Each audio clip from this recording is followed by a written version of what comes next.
What's going on, YouTubeites? What a fucked up world we live in. There's highs, there's lows. Everybody's going down a different trail. You know what I'm saying? Don't ever judge anybody for the trail they're on because you don't know what trail they're on. You know, you're high, you're low. You know, you're rocking out with your comics out. And what I'm talking about is I woke up this morning and I was in a good mood, and then I found out some bad news, and then I got some good news, and it's called the road to life. You know what I'm saying? You got to get up, you got to get down. So I'm here to tell you about the good news. We're going to talk about the obvious bad news that happened in the last 24 hours. And ain't nothing left to do it to it. You know what I'm saying? So let's get down to doing it to it. First, we're going to talk about the good news, dopeheads. You won't believe it. This small channel, barely over 400 subs, has did the unventable, the unthinkable, the undeniable. What have we done? We went out and got a sponsorship. Yeah, a sponsorship. I mean, we're like Comic Tom now. We're like that dude in the Winnebago now. We're like that exercise dude. I don't know.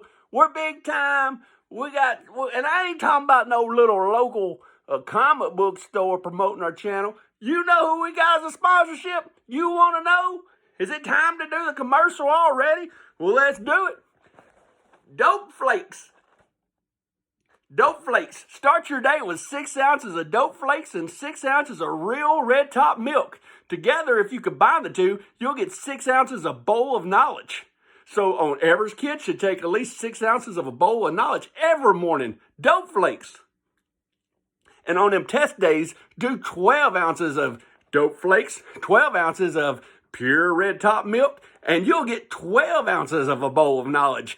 Ha ha! Eat it up, kids. It's Dope Flakes. Okay, back on with the other news. That's the good news is now we got Dope Flakes. You can find them. By the way, you can find them at only in the South at either Piggly Wiggly's and a few small pawn shops and flea markets. So if you want Dope Flakes, come to the South. Any Piggly Wiggly will have it, and any selected few pawn shops and flea markets, preferably around Tennessee and Georgia. But anyway, Dope Flakes, it's what's for breakfast. Anyway, now for the bad news. We're going up and down these roller coasters, rocking out with the comics out on that comic ride. What happened, man? What happened today? Romita passed away. Romita was one of the first artists I ever got into. Spider-Man would not be Spider-Man right now if it wasn't for Romita. Romita saved Spider-Man. If you look at those 20s, them issues in the 20s that Ditko was drawing like crap. I mean, I hate to say it, but I like Ditko, but he ain't no Romita. And, Ditko liked to draw a fat, chubby Spider-Man a lot of times. In the next issue, he was lazy. Just take something like take Amazing Spider-Man 20. The background, he did nothing for the ocean. He just left it plain. Looks like, it's the first appearance of the Scorpion. Looks like he's got a fucking tail coming out between his shoulder blades. It's just a really lazy. I mean, I think Ditko got lazy. And then, here comes John Romita. John Romita come to save the day. John Romita totally whooped Ditko's ass. I mean, this ain't a competition, but it is. And, just some kind of, I'll show you a couple examples real quick. First appearance of Mysterio. 3.5. Blue Label. This is number, 13 or 15? Yeah, 13. First appearance of Mysterio. You know what would be a better first appearance cover? This. John Romita. That would be a better cover for Mysterio's first appearance than this. This is badass. This is okay. This looks like a panel from inside the magazine. Look how skinny he is here. And then I can show you other examples where he is fat. But you see how skinny? That's how Ditko draws him. He'll draw him skinny one issue, next issue, Spider-Man's fat. I don't know why, but he is. There's many examples. Here's another example. Here's Ditko. Look how fat that Spider-Man is. He's got short legs. His torso to his head is bigger than his legs. He has fat legs, very bulky, very stocky. This can't be the same Spider-Man we just saw. This guy's about 4'3", looks like Wee Man. Look how fat he is now.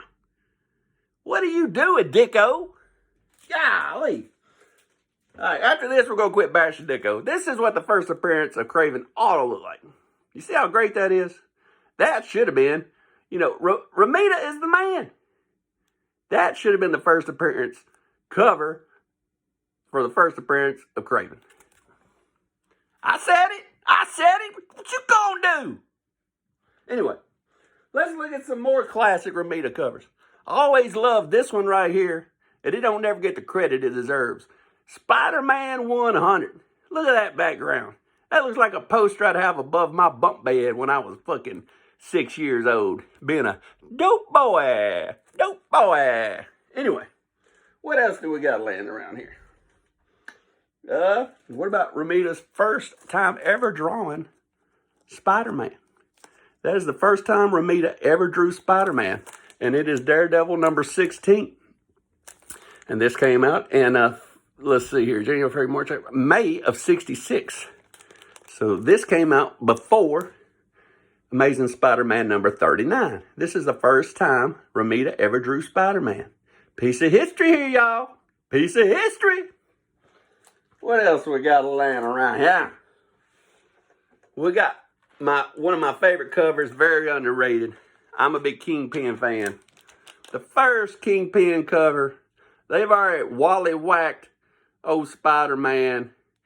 I mean, they doing it to it. They putting a whooping on old Spider-Man.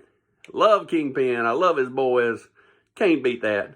That is Spider-Man number 51 in a 5.0. Great book. Great book.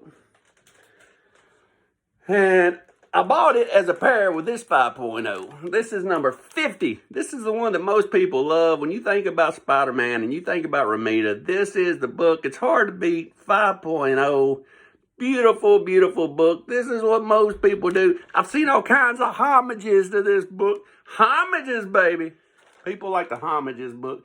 A lot of people always ask me, is this book for sale? And I ain't never going to sell the book. I've never sold any book in my life. And what about the first Romita Spider-Man cover? Beautiful book, 6.0. Look at that blue cover. Look at that beautiful fade job. Look at that back glider. Look at that great green goblin. That is the book, guys. Beautiful, beautiful book. What else do we got laying around here? We got probably my favorite. It is my favorite Spider-Man cover ever. Love this. The colors, it reminds me of an LB Cole cover. We got a broken down, beaten down green goblin. We got the back glider flipped over out there. Spider-Man still got the old web underarms. The fire in the background. This thing is rocking like docking, baby. I love it. Got a couple more books laying around here. This one right here, my kids got me for Father's Day. It's got Happy Father's Day on there. And there's me and my son walking downtown Nashville with the skyscrapers. He got me this. This is Amazing Spider-Man number 55. And we got John Romita's autograph across his lip. John Romita got that lip tattoo. We've got a couple copies of this, but this is the only one I thought y'all might want to see since it's John Romita Day. The John Romita copy. So there's John Romita. Beautiful book. Looks like Andy Warhol painting. How can you not like ASM 55? Especially when it's signed across the lip by John Romita. Shit, boy.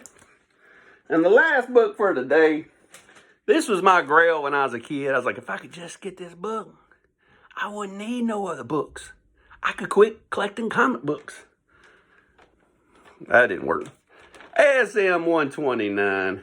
We've got it signed by John Romita. We've got it signed by Jerry Conway, the creator of The Punisher. And we've got it signed by Stan Lee. So we've got Stan Lee, the creator of Punisher, and the artist of Punisher. So there you go. Two of these have passed away. John Romita and Stan Lee. And Jerry Conway is a fucking nut. I don't like Jerry Conway. That's another story for another day. There you go. Beautiful book. And a 4.0. And like that, we are all out in 10 minutes. Dude, our show's been kicking lately. We've got new sponsorship with Dope Flakes. We're going places, guys. We're going places. Dope Flakes. It's what's for dinner. Till the next time, I will see you again beneath the blackened sky.